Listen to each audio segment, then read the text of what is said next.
Alright YouTube, and we finally have the preview for the units that are coming out with the Overlord collab. And as I said, we have Ainz, we have Albedo, and we have Shaler. And the free unit we're getting is actually Ainz. Now I know the quality's a bit blurry here, just for the first slide though. Basically Ainz is a dark mage, and he is the free unit, so we actually get a free Moonlight 5-star. And you're going to see his kit looks pretty insane. So his imprint concentration is effectiveness. You can see he has built-in effectiveness and effect resist. He is decently fast, pretty bulky, and you're going to see he is an insane control unit. So if we actually look at his skills here, this is his S3. It is a full strip before silencing for 1 turn on 1 target, and you will activate Death Sentence, or inflict it rather. Death Sentence is a undispellable debuff, and you're going to see at the start of someone's 12th turn, you will deal 50,000 fixed damage to the bearers. So yeah, pretty much it's a one-shot after the 12th turn.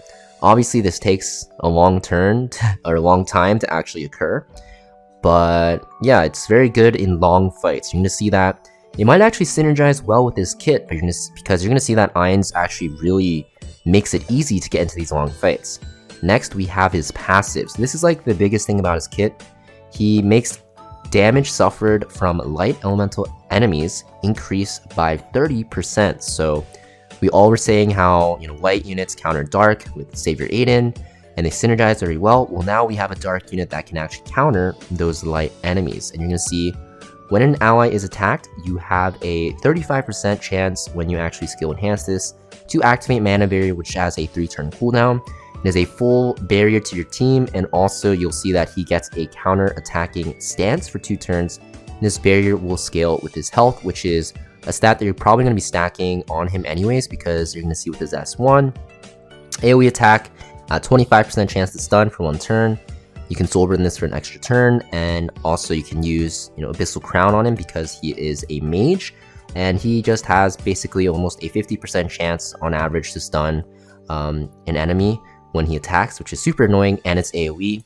And this, of course, will synergize very well with Death Sentence because he's very good in control.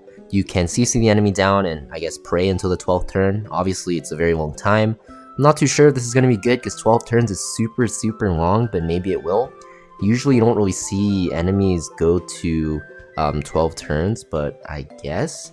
And yeah, also very nice because he has that S2 to make light enemies take more damage. So overall, I think Ainz is a very interesting unit. I think in theory, he is good because, you have this ticking time bomb on your S3.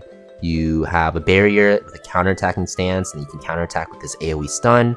But the thing is, a lot of units actually counter stuns, right? You have units like Dragon King Sharoon, Edward Elric can counter him, his champion Zerato, because he has all AoE in his S1, Last Rider Crow. Navy Captain Landy is very good against him still because of the fact that she can actually counterattack on those AoEs.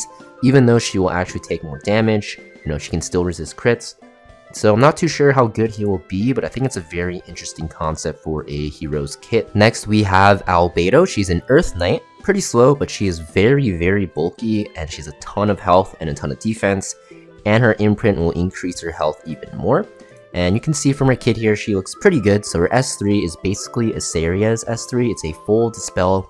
It will put unable to be buffed or unbuffable, and also a defense break for 2 turns, so pretty much the same thing, except that this will actually do more damage proportional to her own HP. And you can actually soul burn this to reduce the cooldown from, I think it's 4 turns after you skill enhance it, to 2 turns, which is pretty insane with those defense breaks and strips. Next, we have her S2. So basically, it'll be that when an ally suffers a critical hit, they will take less damage, up to 50 or 20%, which is pretty insane. It's like Adamant Shield on crack. And you'll also see when an ally except for Albedo gets hit by a crit, she'll counterattack with Let's Go Bicorn. I think that's how you pronounce it, not too sure. 2-turn cooldown on that, and basically it's going to be an AoE attack that will dispel 1 buff and increase speed of herself for 2 turns. This will also scale with her max HP. And then you'll see her S1 here is a single target attack before its CR pushes her by 20%, which is huge. And this will deal extra damage proportional to the caster's max HP. And also the flat damage will also scale with her max health. So basically she is a very, very bulky knight. I'm pretty sure you're just going to stack full health on her and do a ton of damage with these abilities. And also she has a lot of mitigation with your team, with her team, or with her S2 for her team built in because of this S2. It's basically Adamant Shield, right? Except that she counterattacks and stuff like that. Pretty solid Earth Knight. I don't know if she'll be too good because, I guess this defense break is pretty crazy though, so maybe this will actually make her super strong if you can soul burn it. 10 souls only for that defense break is insane if you pair her with like a Tagelhel's Ancient Book Holder. And I guess it really comes down to her damage modifiers, but her S2 is very interesting. It's going to be similar to Crimson Armin's mitigation, except, the fact that she can counterattack with it as well. I think a more aggressive Crimson Armin is how we can describe her. And Crimson Armin is very good right now in the current meta, so maybe Albedo would be very good as well, being her, I guess her aggressive counterpart. Next, we have Shaler. She's a fire warrior, very fast for a warrior, high crit chance, and she's a little bit squishy, but I guess, she's a warrior, so it's going to be more into attack. And she's pretty strong. You're going to see first, we have her S2, similar to a lot of passives in the game with like Spirit Eye Celine, Roy Mustang, and stuff like that. Damage suffered in one attack does not exceed, I think it's 50%, I think it goes to, maybe it's 51, let me do the math here, 8, yeah, so it is 51%, so that means she has to get hit 3 times to die, and basically, at the start of the turn, when the caster's health is 60% or more, she will get increased attack, and at the end of the turn, she gets a stealth, so basically she's just getting a ton of attack and a ton of stealth, which is super annoying to deal with, because we all know Guiding Light, super annoying, and more attack is just kind of scary on a warrior that already has very high base attack anyways. So pretty scary off the bat. Next you'll see your S3, it's a full dispel on one target, and it will also be a 100% hit chance when using this skill, and it will ignore effect resist of any targets with attack lower than the caster's attack. So it's a full strip on pretty much all Soul Weavers and stuff like that, and the hit chance goes up as well, so you can use it against evasion units. And I believe the skill hits pretty hard from what it looks like in the preview. Obviously, we don't know the multipliers for it, but essentially this is a very scary way to punish low attack units, and also even punish high evasion units like, Savior Aiden, right?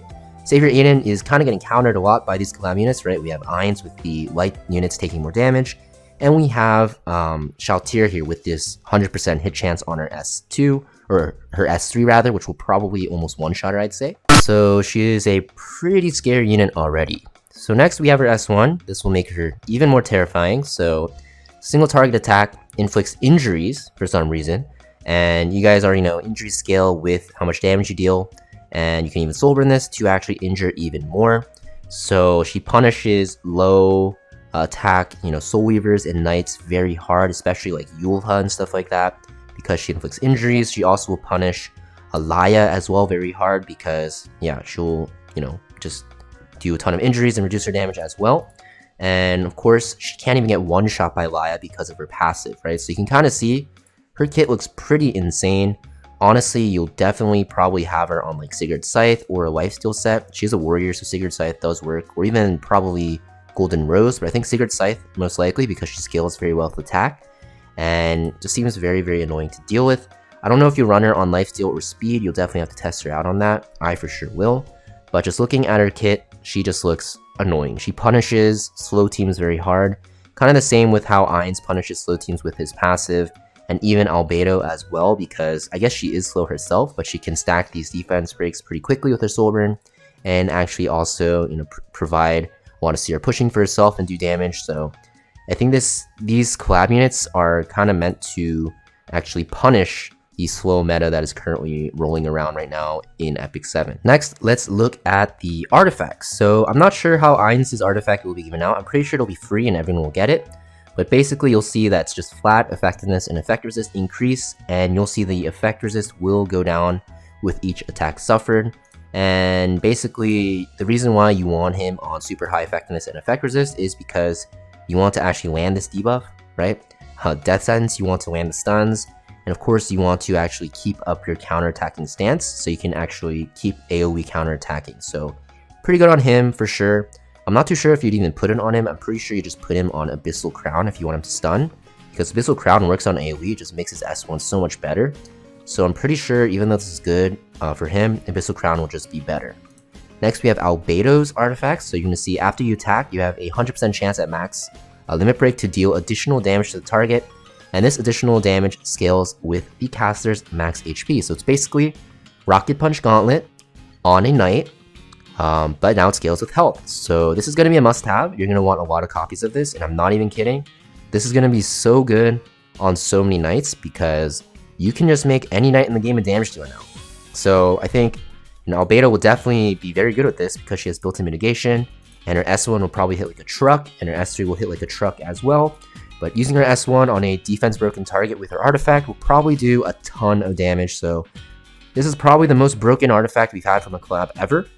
And I think you're going to want to pull as many of these as you can.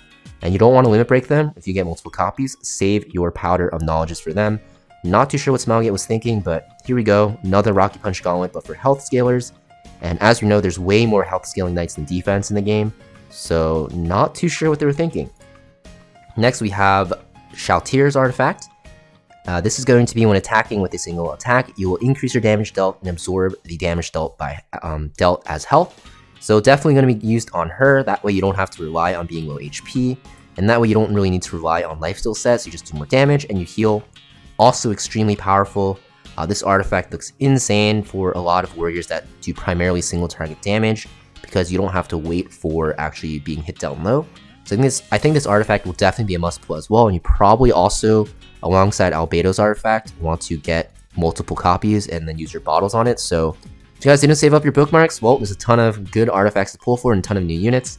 So yeah, we're pretty screwed. Let me know in the comments down below what you guys think about this collab, especially the artifacts. It looks pretty crazy, the power creep is real, and I'll see you guys in the next video.